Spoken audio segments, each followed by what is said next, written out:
হে everyone, কি অবস্থা সবার?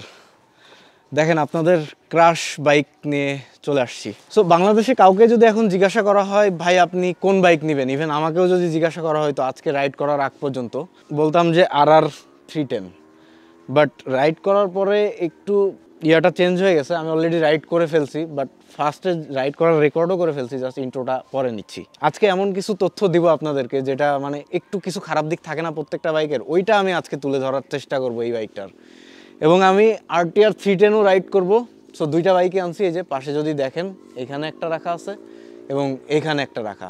আমি যেখানে রিভিউ করতে আসছি এখানে হচ্ছে দুইজন TVS এর দাদা। কেমন আছেন? ভালো আছি দাদা হেল্প করছে এবং নির্লিপ্ত আছে ক্যামেরাম্যান হিসাবে। গৌরব দাস দাদার একটা ইচ্ছা হচ্ছে বাংলাদেশের টাকা দেখবে, তো আমি এখন তাকে হচ্ছে বাংলাদেশের একটা নোট দিয়ে দিব।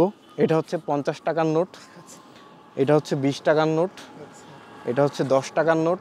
মানে বর্ডারে সব ভাঙায় ফেলছি বড় বড় নোট, রুপি করে নিছি। তো এই খুশি। আমি দেখিনি কোনোদিন, আজকে ফার্স্ট টাইম দেখব। আর বাইক দুইটা নিয়েছি TVS এর মেইন যে ডিলার পয়েন্ট ওখান থেকে। সো চলেন আর দেরি না করে রাইড স্টার্ট করি। তো ফার্স্টে অ্যাজ ইউজুয়াল কিটা দেখাই। একদম নতুন শোরুম থেকে বের করছি, এই কারণে দুইটা কি এখানে দেওয়া আছে। বিসমিল্লাহির রহমানির রহিম। ও ইনস্ট্রুমেন্ট কনসোলটা ফুল, মানে একটা মোবাইলের ডিসপ্লের মতো দেখেন। ওয়াও।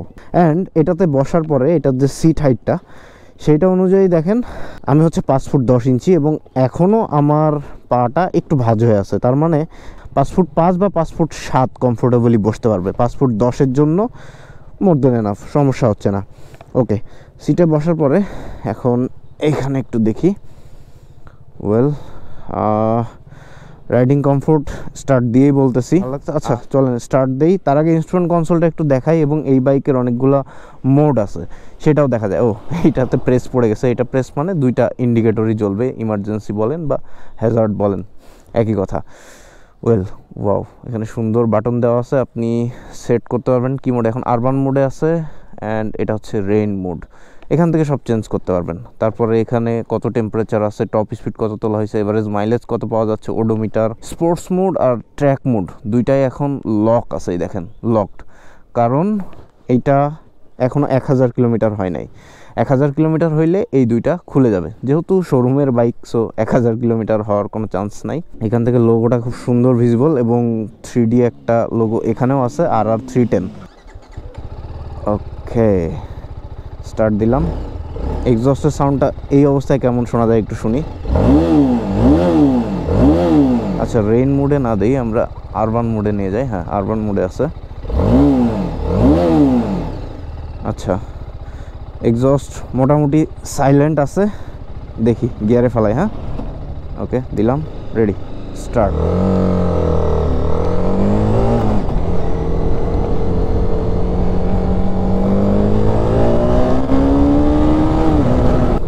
মুহূর্তের মধ্যে পার উঠতেছে ভাই। 4 গিয়ারে দিয়ে একটু টান দিচ্ছি, দেখি। হ্যাঁ ভালোই নিতে পারতেছে। ও মাই গড, জোস। অ্যান্ড একটা ফাঁকা রাস্তায় আমরা চলে আসছি যাতে ভালোভাবে একটু টেনে টুনে দেখতে পারি। ও ও আচ্ছা, নুড়ি পাথরওয়ালা রাস্তায় চলে আসছি।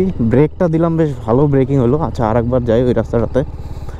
ফার্স্টে একটু মানে দেখি এটার পাওয়ার এবিলিটিটা কেমন আসলে। ওকে স্মুথলি উঠতেছে। ও যে দ্রুত পাওয়ার ডেলিভারি দিচ্ছে রে ভাই, জোস জোস। আবার একটা ট্রাই দেই 2 গিয়ারে, রেডি।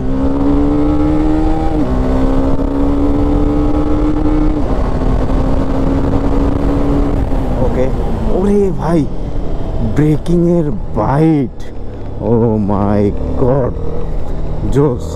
কারণ এটার যে ব্রেকটা দেওয়া হয়েছে, সামনের ডিস্কটা একটু দেখাই আপনাদেরকে নেমে। ও ব্রেক করে আমি খুব মজা পেলাম, বিলিভ মি, হেভি মজা ব্রেক করে। এটার যে ডিস্ক, এই যে দেখেন ডিস্কের সাইজটা huge and ByBre brake system use করা হয়েছে। ডুয়েল চ্যানেল ABS এটাতে ইউজ করা হয়েছে। অ্যান্ড সামনে থেকে লুকটা অ্যাজ অলওয়েজ জোস এবং দুইটা প্রজেকশন LED হেডলাইট এটাতে ইউজ করা হয়েছে। অ্যান্ড পিছনে একটা টায়ার হাগার আছে এবং এটা যে নাম্বার প্লেটটা এটা এখানে বসবে, আর RTR 310 এটা এখানে বসে। ওইটা দেখতে আরও জোস, অন্য লেভেলের লাগে। ওয়েল চলেন আর একটু রাইড দিই। ও এক্সাইটেড হয়ে যাচ্ছি, রাইট?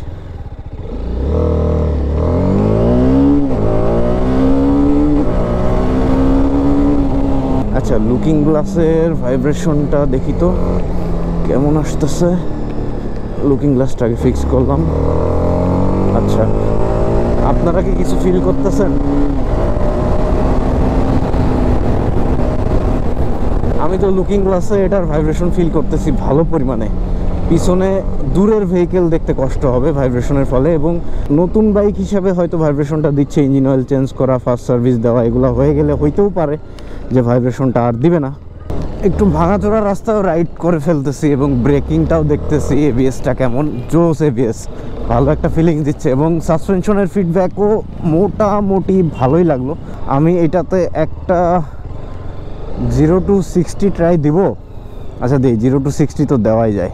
রেডি, 3 2 1।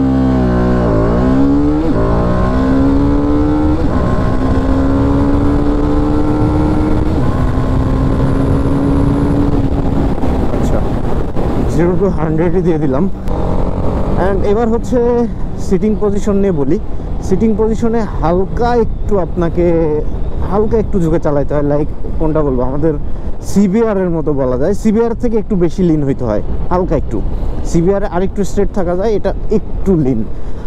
আর 3 পার্টের হ্যান্ডেলবার ইউজ করা হয়েছে। হ্যান্ডেলবারের পজিশন ভালো। যদি লং রাইড পিলিয়ন সহ করেন এটা কমফোর্টেবল হবে না মোটেও।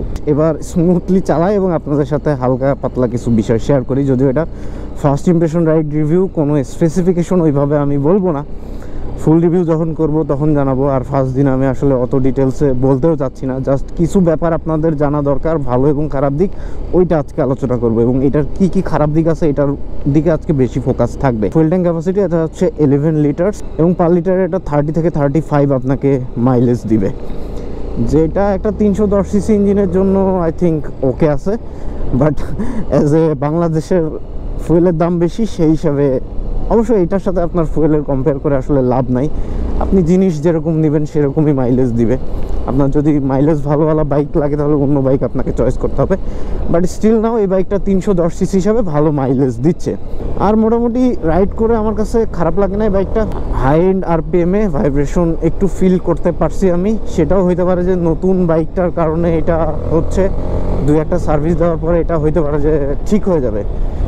অ্যান্ড এই বাইকের একটা সুবিধা হচ্ছে পাওয়ার রেশিও এত ভালো, আপনি ওভারটেকিংয়ের সময় অনেক বেশি মজা পাবেন। অ্যান্ড আমাদের দেশে হয় কি, আমরা ওভারটেকিং করতে অনেক টাইম নেই, কারণ আমরা 150 সিসির বেশি এখনও পর্যন্ত ওইভাবে চালাই নাই।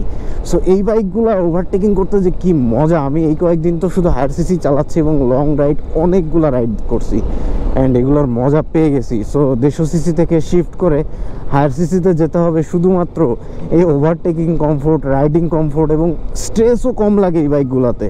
বিশ্বাস করেন, আপনি যখন থ্রোটল দিবেন আপনাকে ভাগায় ভেঙে চুরে নিয়ে বের হয়ে চলে যাবে, এরকম একটা ব্যাপার।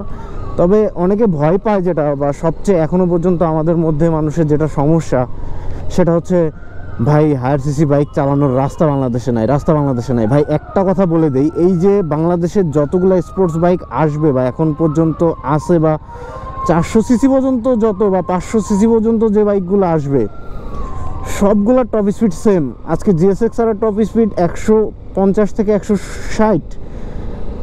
বাংলাদেশে এখন সবচেয়ে বেশি স্পিড হচ্ছে টারো জিপি, টারোর স্পিড 170।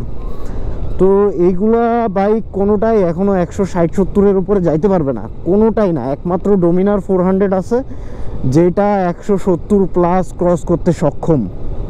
এই আমাদের দেশে যতগুলো আপকামিং বাইক আসতেছে তার মধ্যে মেবি ডোমিনারটা সবচেয়ে টপ স্পিড বেশি হবে। লেটস সি কী বাইক আসে, এখনও তো আমরা জানি না। তবে ডোমিনার আসবে, এটা অন্তত শিওর। ওয়েল, এবার আসেন আসলে এটার কি খারাপ দিক আছে ওইটাতে আমরা একটু ফোকাস করি। সো আমি এখন যে খারাপ দিকগুলো বলবো, এগুলো মোটামুটি আমি তো আর একদিন রাইড করে আপনাদেরকে বলা সম্ভব না। একদিনে আমি যেটা পাইছি সেটা হচ্ছে ভাইব্রেশনটা আপনাদেরকে বলতে পারছি, বাট তাও এটা নিয়ে স্টিল কনফিউজড যে এটা থাকবে কি থাকবে না। আমি মোটামুটি রিসার্চ করার পরে যে জিনিসগুলো পাইছি ওগুলোই আপনাদেরকে শেয়ার করি। ওয়েব এবং বিভিন্ন রিভিউ সব কিছু দেখে অনেকগুলা ঘাটাঘাটি করে আমি এই জিনিসগুলো পাইছি। ফার্স্ট যেটা সেটা হচ্ছে সিটিং কমফোর্ট। এটা সিটিং কমফোর্ট নিয়ে একটু কমপ্লেইন আছে যে লং টাইম রাইড করলে এটা সমস্যা হয়। আমি আমাদের দেশের প্রেক্ষাপটে বলতেছি, কারণ এটা আসলে স্পোর্টস বাইক, এটা ট্র্যাকে চালানোর জন্য ভাই, এটা তো আসলে রাইড করার জন্য না। বাট আমাদের দেশের মানুষ কি করে, যেহেতু আমাদের সিসি এতদিন কম ছিল তাই স্পোর্টস বাইক নিয়ে রাইড করতো। তো রাইডের ক্ষেত্রে কি কি ঝামেলা হবে আমি সেগুলো একটু বলতেছি।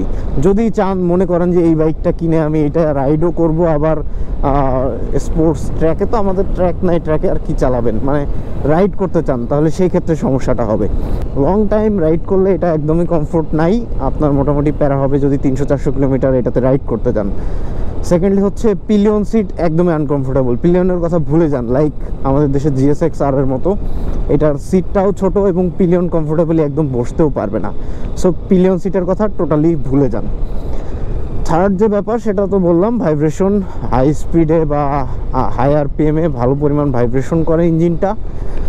আর আরেকটা ব্যাপার হচ্ছে এটা যেহেতু স্পোর্টস বাইক এবং অ্যারোডাইনামিক শেপে করা, স্টিল নাও এটার অ্যারোডাইনামিক্সের সমস্যা দেখা দেয় অনেক রাইডারের ক্ষেত্রে। আর এটার ইন্ডিয়ান প্রাইস 3,07,000 রুপি বর্তমানে, বাংলাদেশে আসলে কত হবে? বাংলাদেশের যদি এক্স্যাক্ট প্রাইসের কথা বলি তাহলে আপনাদের মিজু ভাই তাও বলতে পারবে। কিভাবে? কারণ আমাদের দেশে বাজাজ N250 এবং কারিজমা XMR লঞ্চ হয়েছে এবং তারা প্রাইসিং যেভাবে রেখেছে সেইভাবে যদি আমি হিসাব করি তাহলে এই TVS RR 310-এর প্রাইস হওয়া উচিত বাংলাদেশি টাকায় 6 লক্ষ টাকা থেকে সর্বোচ্চ 6,10,000 টাকা। বাকিটা টিভিএস আমাদেরকে আরও সারপ্রাইজ করতেও পারে, আরও কমে দিতে পারে। তার মানে ধরেই নেওয়া যাচ্ছে আমরা মোটামুটি 6 লাখ টাকায় এই বাইকটা পেতে চলেছি এবং 6 লাখ টাকায় আমার কাছে এই বাইকটা মোটামুটি অর্থিত মনে হয়। বাট তারপরেও রাইড করার পরে আমি নিব না। কেন বলেছি? কারণ আমি RTR 310 এটার পরপর রাইড করে, তারপরেও আমি নেক্সট ভিডিও ছোট্ট একটা ক্লিপ এই ভিডিওটা অ্যাটাচ করে দিচ্ছি যাতে আপনারা থাম্বনেইল নিয়ে কোনো কমপ্লেইন না করতে পারেন। ওইটা আমি নিব না, এইটাই নিব আমি নিলে। এটা অন্য লেভেল করে ফেলছে একদম।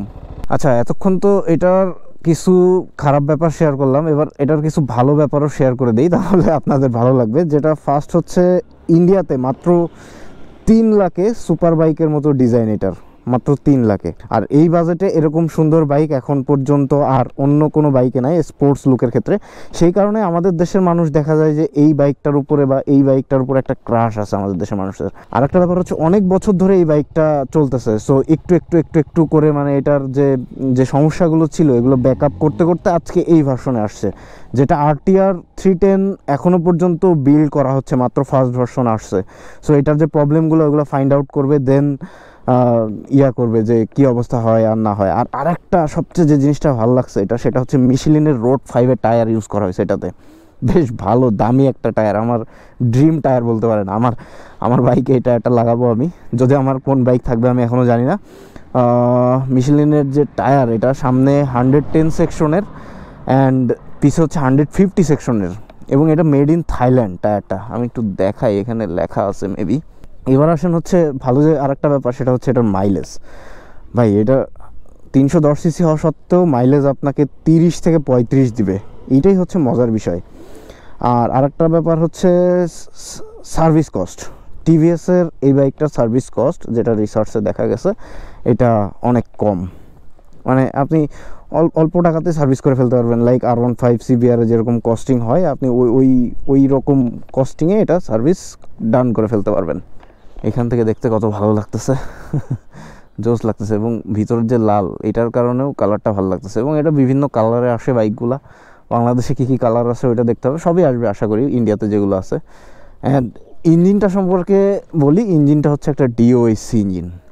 এক্সস্টের যে বেন্ড পাইপ এই যে দেখেন, এটাও দেখা যায় এখান থেকে, মানে পুরান সব কিছু দেখা যায়, এই জন্য আরও বেশি ভালো লাগে। আর যে টায়ার হাগারটা ইউজ করা হয়েছে এটা এক সাইডে, মানে ওই সাইড দিয়ে জাস্ট শুধুমাত্র এই যে, এবং সারি গার্ডের মতো এই টায়ার হাগারের এক্সটেন্ডার আছে। এটা খুলে দিলে পিছন থেকে সেক্সি লাগবে বাইকটা, যে যার মতো ইচ্ছা মতো মডিফাই করতে পারবেন বাইকটা। এবং এর যে নাম্বার প্লেট হোল্ডার এটা খুব শর্ট, যার কারণে পিছন থেকে দেখতে ভালোই লাগে। লাস্ট একবার আসেন 0 to 100 অ্যাটেম্পটা দিয়েই ফেলাই। রেডি, 3, 2, 1। জাম্প করছে, এটা হয় নাই। আরেকবার, রেডি, 3, 2, 1।